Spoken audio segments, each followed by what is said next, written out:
Julie Brown is here to whip up some breakfast burritos for the Ag Awareness Breakfast that's coming up. So it's kind of still maybe breakfast-ish time. Yeah. People like brunch. Oh yeah, brunch. This could be for brunch. And now me and you were just looking at the ingredients and I said, this is basically stuff I already have. Yes, this is everything that you probably already have in your refrigerator or your cabinet. That's what makes it simple and easy to make. And it's things that if you don't have in your cabinet, but maybe you might enjoy going to farmers markets, you know, because it's starting to get warm and they'll start opening in April. These are items that you can go there and purchase, and it'll be local items as well. That is so great. I always go to the farmers markets and then I pick up a bunch of like vegetables and stuff, and then I'm like, okay, now I don't know what to do with all these vegetables. So I'm like, I gotta make something with it. So this is a perfect thing to do. Yes. So what you're going to start out with is 4 large eggs, and you're just going to kind of beat those together so they're nice and blended. And then with that, you're going to add in 2 teaspoons of frozen corn. And you know, even when it starts getting warm outside, you could do fresh corn instead of the frozen corn. And I wouldn't normally think of corn with and that's something different, and it gives it a little bit different taste and things like that. So it's a good thing to add. 1 teaspoon of milk. Okay.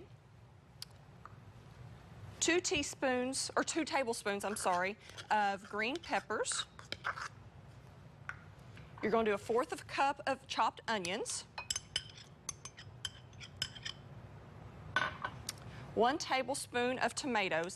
And actually, this is a cherry tomato because cherry tomatoes, when you chop it up, ends up being 1 tablespoon, which is real nice. Oh, and I love cherry tomatoes. And you know, there's something nice to keep in the cabinet if you're having salads and things like that. So it's something you already have in your fridge. And you're just going to want to stir this kind of up together and blend it all in.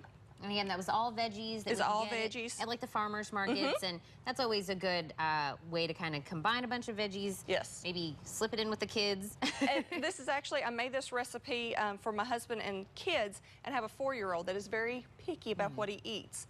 And he loved this. Okay. Which was really strange for him to eat this, and you know, putting the sauce on top of it, which we'll do later after it cooks. Yeah. You know, you wouldn't think that he would want to eat it, but he loved this. So when he started eating it, did you kind of turn and go, oh my goodness? Yeah, I was like, I need to make this more often. Eating it.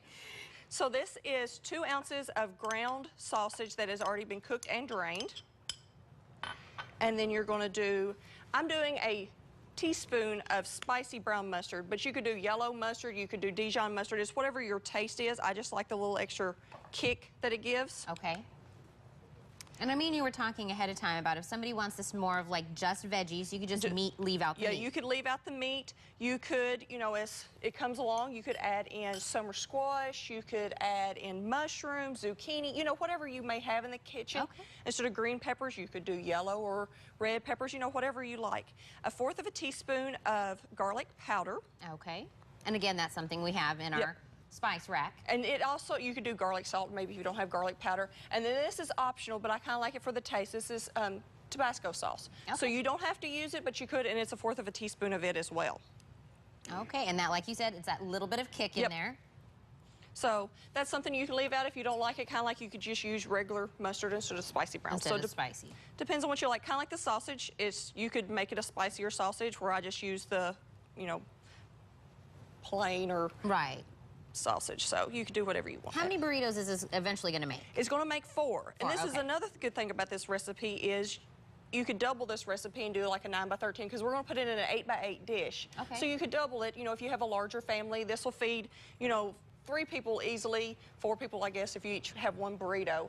So once you get that all mixed together, you're going to put it in this is an 8 by 8 baking dish, greased, and you're just going to pour it in there. And we're going to place it in the oven at a 350-degree oven for 20 to 25 minutes. Okay, that's not too long. No, not too long. That gives you time to get all the dishes kind of cleaned up and get your kitchen cleaned. But you're going to want to cover it with tinfoil. Okay. So that it won't get so brown on the top and things like that. Okay, that's why we're using the tinfoil. All right, and we're going to stick it in the oven. Now, of course, through TV Magic, we'll have the finished product. We'll get that after the break. And then we're going to also, Julie, learn about the Ag Awareness Breakfast. And this is going to be more things that you're going to learn at this kind of a breakfast as well. That would be the kind. Okay, well, Julie and I were just talking about that. Something that was also different I wanted to point out is this is going into the oven. When normally, maybe you would think to do this on the stovetop. Yep, in a skillet, kind of scramble your eggs, put all your things in there, and then put them in the burrito. So maybe this might help Chris keep his burrito all together. Chris, this is to help you. Keeping it more in a mold. Yep. Okay. Be one solid piece. This is after what? We said about 20, 25 minutes? 20, 25 minutes. You put it in the oven, you get it out, and this is what it's going to look like. It's going to be nice and set, and it's going to be brown around the edges. And what you're going to want to do is you're going to want to cut it in 4 equal pieces. Okay. So I'm going to do that real quick. Oh, it smells good. And it tastes good, too. And it's good for you. That's Look at right. us doing that on midday. And while you're cutting this up, everybody at home, if you want the recipe, if, you know, we're kind of going through it, it's up on the midday page if you want that as well.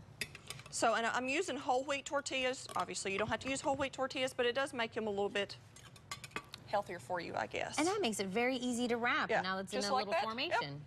And then you just put a little dollop of salsa on top. And you know, if you don't like salsa, but you want sour cream, you put sour cream on top, you could put cheese on top, you know, dress it like you like to dress a burrito, you know, those type of things, so. That is so great. So this is quick and easy. And then you think that if maybe you made this the night before or anything? Yeah, you could probably make your eggs, and I did a lot of the prep the night before, last night. So you can make that kind of stuff the night before, you know, if you're gonna have people over for breakfast that morning or something, you could already have it made up. That is so great. And this is a breakfast item, and we're talking about the Ag Awareness Breakfast. So why do you guys kind of do that? Who are you looking to reach?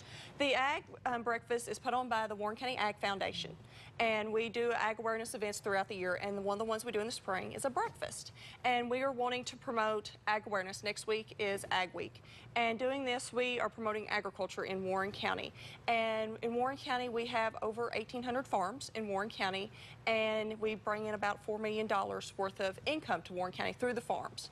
But we're not just thinking about farmers. When you think about agriculture, you're looking at banking businesses, you're looking at like our ag teachers that do FFA, you're looking at youth organizations like 4-H, but you could also be looking at our truck dealerships. Our farmers have to go buy pickup trucks to use on their farm. Okay. You're looking at our farm and implement dealerships. People need tractors, they're going to need combines. So you look at those people, feed, seed, banking industries, they need loans. You know, so agriculture affects more than just, you know, people on the farm that feed you every day. Agriculture reaches everybody in the community.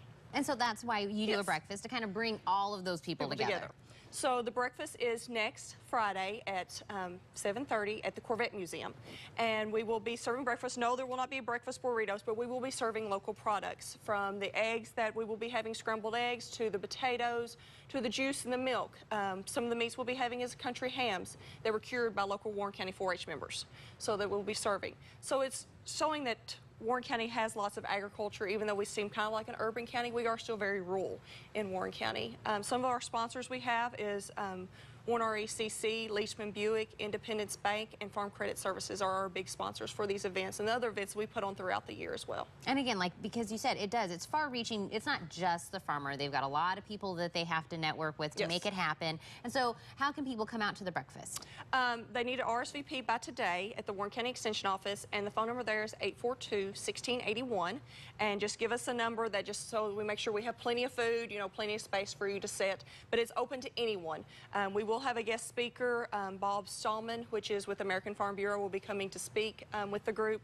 So we'll have a few videos and talk about Warren County agriculture as well. So this is open to anybody, everybody that wants to come and learn more about Warren County agriculture and what we do for our community. That is so great. Give them a call today, because you'll need to RSVP by today over there, and that's going to be great. Again, that's this Friday. Thank you so much, Julie. Next Friday. Next Friday. All the information is right up on your screen. That's on the 15th. Love the burritos. Recipes are also up on our website. Thank you. Thank you. We'll be right back.